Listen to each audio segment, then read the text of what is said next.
Okay, let's dive into this General Motors situation as an investment. If you invested in General Motors like 5 years ago, you would have seen a pretty significant increase in the value of your shares. The share price has climbed substantially over these past 5 years. Even just last week, we've seen that upward trend continue. If you enjoy this sort of analysis, consider liking and subscribing. So those share price increases are notable. But to really understand the potential for long-term shareholder returns, we need to look at the fundamentals of the company. Share prices, reflect investor sentiment. But that doesn't always tell the whole story of how the underlying business is actually performing. One useful comparison, I think, is to look at the change in earnings per share EPS and how that compares to the movement in the share price. This can kind of give you an idea of how the market's perception of the company might be shifting.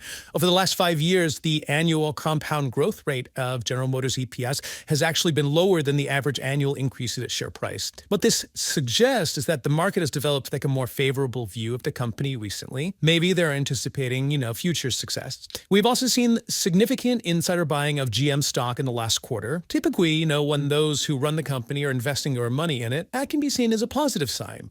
Of course, keeping an eye on overall revenue and earnings trends remains crucial for gauging the fundamental health of the business. Now, when you're evaluating any investment, it's important to consider the total shareholder return, or TSR. This metric gives you a more complete picture than just the share price because it includes the dividends the company pays out and any other capital benefits. Over the past 5 years, General Motors TSR has actually outperformed the simple return on its share price. This outperformance is largely because of the dividends the company has been paying to its shareholders. Looking at the last 12 months specifically, the total shareholder return has been a notable figure. However, it is worth pointing out that this recent return is actually lower than the average annual TSR we've seen over those broader 5 years. So recently, General Motors Chair and CEO Mary Barra engaged in discussions with President Trump. They were discussing the impact of tariffs on the automotive industry, and the company emphasized the efforts it was making to try and minimize these effects. Interestingly, following this meeting, GM's stock price experienced a double-digit percentage increase. Looking at performance year-to-date, GM stock have actually done better in the broader market as a whole. The CEO also expressed optimism about the administration's focus on maintaining a strong manufacturing sector, as well as the wider economic implications of tariffs. Even with these ongoing discussions around tariffs, General Motors has provided strong guidance for its earnings per share for the current year. This guidance has actually exceeded what the market was expecting. But this positive outlook assumes a stable policy environment, meaning no significant new tariffs are introduced. So the automotive sector is a major player in international trade. It represents a very significant portion of imports coming into the U.S. from both Mexico and Canada. General Motors has a substantial manufacturing footprint in both of these countries, including several major assembly plants. The company relies on its operations in Mexico and Canada for the profitable production of its pickup trucks and also for the manufacturing of its electric vehicles. It's worth noting that Ford, which is a rival automaker, also has considerable manufacturing operations in both Canada and Mexico. Domestically, General Motors has been expanding its U.S. market share. This growth is being driven by strong consumer demand for its trucks and SUVs. Last year, retail sales for the company grew by nearly 7%, with specific brands within the GM portfolio showing particularly strong results. In recent news, General Motors announced a significant increase in its dividend per share. This brings it more in line with a key competitor in the industry. Alongside this dividend increase, the company also announced a substantial initiative to buy back its own stock. Despite these seemingly positive developments, the stock price has actually decreased by about 11% so far this year. Currently, based on various metrics, the stock price of General Motors appears to be undervalued. This could potentially present an attractive opportunity for investment. However, despite the seemingly low valuation, there are several important concerns regarding GM's stock that investors should carefully consider. When we compare GM stock to the broader market as represented by the S&P 500, it does look relatively inexpensive based on several key ratios. For example, the price-to-sales ratio for General Motors is 0.3, while for the S&P 500 it's 3.2. Similarly, GM's price-to-operating income ratio is 4 compared to the S&P 500's 24.3. And the price-to-earnings ratio for General Motors is 2.6, again substantially lower than the S&P 500's 24.3. These figures suggest that you're paying less for GM's revenue and earnings compared to the average company in the S&P 500. Furthermore, General Motors has demonstrated notable growth in its revenue in recent years. Over the last 3 years, GM's top-line revenue has grown at an average rate of 14% compared to the S&P 500's average of 6.3%.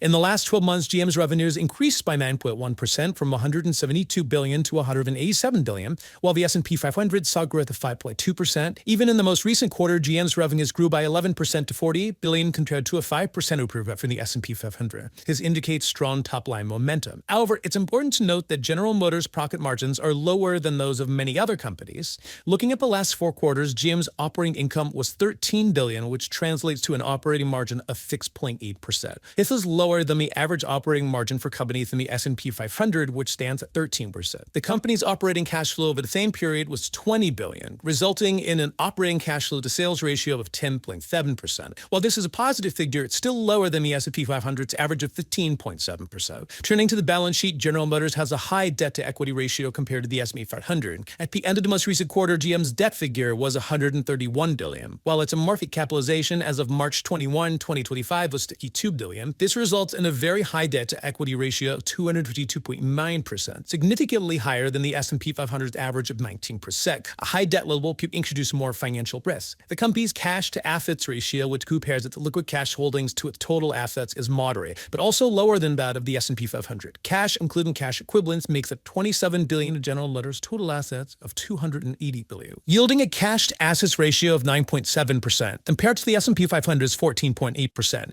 Historically, GM stock has performed significantly worse than the S&P 500 during periods of market downturn. For example, during the inflation shock of 2022, GM stock fell by 53%, while the S&P 500 declined by 25.4%. Similarly, during the COVID pandemic in 2020, GM stock experienced a drop of 52.4% compared to a 33.9% fall for the S&P 500. This suggests that GM stock may be more sensitive to broader economic headwinds. The recovery of the stock price following these downturns has varied. While GM stock did fully recover to its pre-crisis peak after the COVID pandemic by October 2020, it has not yet recovered to its pre-inflation shock high. The highest it has reached since then was 60.20 on November 25, 2024, and it's currently trading around 50. Overall, when we look at General Motors, its growth appears to be very strong. However, its profitability and financial stability can be characterized as weak to very weak. Its resilience during economic downturns is extremely weak. This leads to an overall assessment of weak when considering these factors together. Despite the concerns around valuation and financial stability, General Motors' strategy in the electric vehicle market shows promising results. While the company's recent success has primarily been driven by its traditional gasoline-powered vehicles, its electric vehicle sales are experiencing strong growth. In 2024, GM became the second largest player in the EV market, capturing a 12% market share, second only to Tesla. Impressively, GM's EV market share doubled over the past year. However, it's important to keep in mind that these EV sales still represent a relatively small percentage of GM's total U.S. sales volume, accounting for approximately 8%. This indicates that there is still significant potential for growth in this segment. For investors who might be seeking lower volatility when investing in individual stocks like GM, there are alternatives to consider. One such example is the Treftis high-quality portfolio, which comprises a diversified set of 30 stocks. This portfolio has historically outperformed the S&P 500 since its inception, generating returns exceeding 91%. It has also tended to provide these better returns with less overall risk compared to the benchmark index. Looking ahead, General Motors is continuing to strategically navigate the challenges posed by tariffs and remains cautiously optimistic about the stability of future policies and its overall financial outlook. So to summarize, while General Motors presents an interesting case for investment with its seemingly low valuation and significant growth potential in the electric vehicle market, it is crucial for any potential investor to be aware of the company's financial vulnerabilities and its historical susceptibility to broader economic downturn. Given these factors, considering a diversified approach to investing might be a prudent strategy. Thank you for taking the time to explore this with me today. If you found this informative, please like and subscribe for more in-depth analysis in the future.